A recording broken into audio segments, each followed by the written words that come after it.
we guide you through how to find your iPhone using Apple's built-in Find My feature.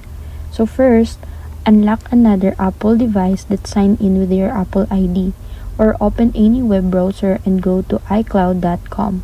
Then sign in with your Apple account. Next, open the Find My app or select Find iPhone on the website. Wait a few seconds while your device loads, then choose your missing iPhone from the list. If your iPhone is online, you'll immediately see its current location on the map. You can tap play sound to make it ring, even if it's set to silent, making it much easier to locate nearby. If it's farther away, enable Lost Mode to lock your device. Display a custom message with your contact information and help protect your personal data.